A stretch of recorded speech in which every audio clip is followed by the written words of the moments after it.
नमस्कार दोस्तों, मैं डॉक्टर विनीता पांडे एक बार फिर आपके सामने उपस्थित हूँ। पिछले वीडियो में हम बात कर रहे थे शब्द रचना। शब्द रचना में हमने उपसर्ग के बारे में जाना था, उपसर्ग के क्लासिफिकेशन को जाना था कि उपसर्ग किस प्रकार के होते हैं, कितने प्रकार होते हैं, उनको कितने भागों में बांटा गया है, उसका अर्थ क्या है। आज की वीडियो में अब हम बात कर रहे हैं कि शब्द रचना का जो दूसरा भाग होता है वो आपका प्रत्यय होता है। प्रत्यय क्या कहलाते हैं? तो ऐसे शब्द होते हैं जो किसी शब्द के अंत में लग करके, मूल शब्द के अंत में लग करके और वो उसके अर्थ को बदल देते हैं, वो आपके प्रत्यय होते हैं। इसकी परिभाषा पर हम जाते हैं तो हमें ये पता चलता है कि प्रति आया, प्रति से ये बना हुआ है, प्रतिधन आय मतलब प्रत्यय। प्रति का अर्थ होता है आपका साथ में और पर का अर्थ होता है बाद में, आय का चलने वाला। तो प्रत्यय का अर्थ होता है शब्दों के साथ पर बाद में चलने वाला या बाद में अंत में लगने वाला, ये आपका प्रत्यय कहलाता है। तो प्रत्यय किसी भी सार्थक मूल शब्द के पश्चात जोड़े जाने वाले वे अविकारी शब्दांश होते हैं जो शब्द के अंत में जुड़कर उसके अर्थ में या भाव में परिवर्तन कर देते हैं, अर्थात शब्द में नवीन विशेषता उत्पन्न कर देते हैं या उसका अर्थ बदल देते हैं। जैसे हम देखें तो सफल धनता, सफलता बन जाता है, और अच्छा धन ई अच्छाई बन जाती है। इस प्रकार से बहुत तरह के प्रत्यय होते हैं। और यहाँ पर अब अगर हम देखें कि प्रत्यय को कितने भागों में बांटा गया है, तो जिस प्रकार से उपसर्ग को 4 भागों में बांटा गया था, उसी प्रकार से प्रत्यय को भी, उपसर्ग को 3 भागों में बांटा गया था, लेकिन प्रत्यय को जो है वो 4 भागों में बांटा जाता है। पहला होता है आपका संस्कृत प्रत्यय, दूसरा हिंदी प्रत्यय, तीसरा विदेशज और चौथा ई प्रत्यय।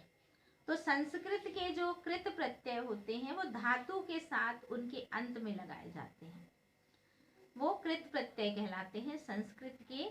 जो और उन्हीं से निर्मित जो चीजें बनती हैं उसको हम अंत में कृदंत कहते हैं। जैसे मान लीजिए दृश्य, दृश्य का अर्थ होता है जैसे मान लीजिए आपने मूल धातु जो बनी आपकी दृश्य बनी, ती बना आपका प्रत्यय कृति। कृति अगर हम उदाहरण को देखें तो कृति जो है उसका मूल शब्द जो है वो ती है और मूल धातु जो है वो दृश्य या क्री है। फिर आपका अनीय, तो पठनीय, रक्षणीय, कथनीय, इस तरह की जो चीजें होती हैं वो आपके संस्कृत के कृदंत प्रत्यय में आती हैं। फिर दूसरा प्रत्यय होता है आपका संस्कृत का तद्धित प्रत्यय। यहाँ मैं बहुत अच्छे से आपको कॉन्सेप्ट क्लियर कर रही हूँ कि छोटे छोटे जैसे अंतर हैं उनको हमें समझना बहुत जरूरी है। तो संस्कृत के तद्धित प्रत्यय जो होते हैं वो सर्वनाम, विशेषण और संज्ञा के अंत में जोड़ते हैं और उसकी यौगिक रचना के अर्थ को बदल देते हैं। जैसे मान लीजिए हम आ को लेकर के चलते हैं, या हम आयन को लेकर के चलते हैं, या हम इक को लेकर के चलते हैं। तो इक को अगर हम लेते हैं तो उसमें हम ये पाते हैं कि उसका मूल शब्द जो है वो इक का अर्थ होता है मुख या मात्र। तो इक में हम मौखिक, मात्रिक, इस तरह की चीजों को जोड़ सकते हैं। अब अगर हम आ को लेके चलते हैं तो उसका प्रत्यय आ होगा और मूल शब्द जो मृदु या गुरु होगा। उदाहरण में मार्दव, गौरव, आ जो अंत में उच्चारण आ का आ रहा है वो प्रत्यय संस्कृत का तद्धित प्रत्यय होता है। इसमें आपका त्रा, था, दा, वान, मान, इस तरह की जो चीजें हैं वो सब निकल के आती हैं। आप उसको पढ़िएगा, अगर आपको कोई चीज समझ में ना आए तो वो मुझे पूछ लीजिएगा कि मैडम ये क्या है, कैसे है, तो मैं आपको बताऊंगी। फिर आता है आपका संस्कृत का जो तीसरा प्रत्यय है वो होता है आपका स्त्री प्रत्यय। पहला कृदंत, दूसरा तद्धित और तीसरा स्त्री प्रत्यय। तो इसमें जो होता है वो आपका जैसे बड़ा आ आम का, तो बड़ा आ जो है वो उसका मूल शब्द होगा जैसे अश्व या वृद्ध। तो अश्वा, वृद्धा, वृद्धा, इस तरह की जो चीजें हैं वहां पर आपकी आ का प्रयोग होगा। ई का बालक है, अध्यापक में अगर हम देखें तो अध्यापिका, बालिका, इस तरह की चीजें जो हैं वो आपकी स्त्रीलिंग के प्रत्यय में आती हैं और वो स्त्री प्रत्यय कहलाती हैं। बड़ी ई, दासी, बुरी, बुराई, वती, मती, आनी, इसमें आपका पुत्रवान, धनवान, धनवती, पुत्रवती, इस तरह की चीजों को देखा जाता है तो आपका ये स्त्री प्रत्यय होता है। अब हम आते हैं प्रत्यय के दूसरे हिंदी प्रत्यय पर। हिंदी प्रत्यय में आप देखते हैं कृत, कृदंत, वही चीज है। आपका कृदंत प्रत्यय जो है वो यहाँ कृत प्रत्यय बन जाता है और मूल क्रिया के साथ कृत प्रत्यय को हम जोड़ते हैं और नए शब्द की रचना हो जाती है। जैसे अगर हम आ को जोड़ते हैं तो लूट, खेल, खेल, जब हम ल बोल रहे हैं तो उसके साथ हमें आ जो है वो अंत में अपने आप सम्मिलित रूप से दिखाई पड़ रहा है। तो ये चीजें हमें आप ऐसा करना है। फिर अन, अना, आई, मेला, बैठा, पढ़ना, देना, जलन, लेना, ये इस तरह की जो चीजें हैं वो उन सब में बड़े आ की मात्रा आपको मिल रही है। आई, लिखाई, मिठाई, इस तरह की जो चीजें हैं वो सारी चीजें जो है वो प्रत्यय के अंतर्गत आती हैं और कृत, कृदंत प्रत्यय के अंतर्गत आती है। दूसरा हिंदी का है तद्धित प्रत्यय। उसमें भी वही चीज है कि यहाँ पर आप संज्ञा और विशेषण को शब्द बनाने वाले में हम जोड़ते हैं।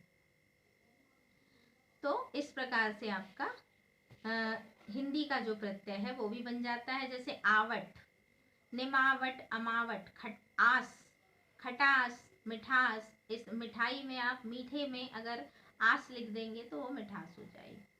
तो हमको धन लगाकर ये जोड़ना पड़ता है। जैसे एड़ी, गंजेड़ी, भंगेड़ी, यहाँ आप औती में देखिए कठौती, मनौती, ओला में खटोला, सपोला, इस तरह की जो चीजें हैं वो आपको पढ़ने मिलेगी। हारा में लकड़हारा, पनिहारा, इस तरह की जो चीजें हैं वो आपको मिल जाएगी। फिर आपका तीसरा होता है हिंदी का स्त्री प्रत्यय। वो भी ऐसे ही है कि आपने जैसे देखा होगा कि आयन शब्द जो है वो हिंदी के स्त्री प्रत्यय में बहुत यूज होता है। तो मूल शब्द मान लीजिए हम लेते हैं पंडित, तो पंडित में अगर आप पंडित धन आयन तो पंडितायन, लाला धन आयन, ललायन, है ना। इस तरह से आप बहुत तरह की हर कास्ट का वो बनता है, इस तरह से आप जोड़ सकते हैं। अब जैसे आनी, राजपुतानी, जेठानी, देवरानी, तो इस तरह की जो चीजें आनी शब्द जो है वो यहाँ पर स्त्री प्रत्यय में जुड़ता है। नी, ई, इया, इन, ये सारी चीजें जो है वो स्त्री प्रत्यय में आती है। अब तीसरे नंबर पर हमारा आता है विदेशज प्रत्यय। तो विदेशज प्रत्यय जो होते हैं वो विदेशी भाषा से आए हुए प्रत्यय होते हैं जो किसी भी शब्द के अंत में जुड़ करके उसके अर्थ को बदल देते हैं। जैसे कार, पेशकार, पेश में आप जोड़िए, कास्त में आप जोड़िए पेशकार, कास्तकार। खाना में देखिए डाक खाना, मुर्गी खाना, रेल खाना, इस तरह से। खोर, रिश्वतखोर, दान, दार, आव, इंदा, ये सारे शब्द जो हैं वो विदेशी भाषाओं से लिए गए हैं। बसिंदा, चुनिंदा, गुलाब, जुलाब, ये इस तरह की चीजें जो हैं वो विदेशज प्रत्यय कहलाती हैं। अब चौथा प्रत्यय जो है हमारा वो होता है ई प्रत्यय। इनके प्रयोग से आपका भाववाचक स्त्रीलिंग शब्द बनता है। ये हमें ध्यान रखने की बात है कि भाववाचक स्त्रीलिंग शब्द, जैसे ई बड़ी शब्द को हम लें और रिश्तेदार और दोस्त, ये मूल शब्द ले लें। रिश्तेदार धन बड़ी ई, रिश्तेदारी। दोस्त धन ई, दोस्ती। बाज धन अकड़, अकड़बाज। और आना, मेहनत आना, आशिकाना, है ना। इस तरह के जो शब्द हैं वो आपके साजगाह, ईना, बंदी, हटबंदी, महीना, नगीना, ईदगाह, कब्रगाह, गाह शब्द जो है वो आपका स्त्री प्रत्यय में ई प्रत्यय में आता है। तो ये सारी चीजें जो हैं वो प्रत्यय का बेसिक कॉन्सेप्ट मैंने आपको समझाया कि इसके कितने प्रकार होते हैं, कैसे बनाए जाते हैं। तो आशा है कि आपको समझ में आया होगा और आप बहुत अच्छे से इसको लिख पाएंगे। आज के लिए बस इतना ही।